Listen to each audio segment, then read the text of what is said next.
একটা সিগারেট খেলে আপনার জীবনের 12 মিনিট কমে যাবে, সে তো ঠিক আছে, কিন্তু এই লিস্টে নর্মাল একটা খাবার আছে যেটা খেলে আপনার জীবনের 36 মিনিট কমে যাবে, আর সেটা খাবার মদ সিগারেট নয়। চলুন আগে ভালোটা দেখি, তারপর খারাপটা দেখবো। আর হ্যাঁ, এটা আমার মন গড়া কথা নয়, বরং ইউনিভার্সিটি অফ মিশিগানের রিসার্চ এটা। সবার প্রথম হলো বড় লোকের বাদাম, অ্যালমন্ড।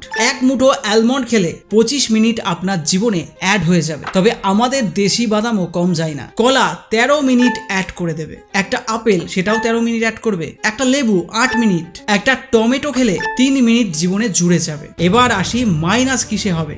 একটা পিৎজা -8 মিনিট, মানে আপনার জীবন থেকে 8 মিনিট গেল। একটা বার্গার -9 মিনিট, একটা 250 ml এর কোক বা কোল্ড ড্রিঙ্ক -12 মিনিট গেল জীবন থেকে। হ্যাঁ, ওই সিগারেটের মতনই। আর টপ হচ্ছে হটডগ, 36 মিনিট। যেমন ভারতে মোমো পাওয়া যায়, এটা আর ওটা প্রায় সিমিলার। এটা আসলে রুটি আর প্রসেস করা মাংসের প্যাকেট, যেটা অনেকটা আমাদের এই রাস্তার মোমোর মতো দেখায়, কিন্তু ভেতরে ঠিক কি আছে বলা মুশকিল। আর এটাকেই বলে হটডগ, তবে গরম কুকুর মনে করবেন না।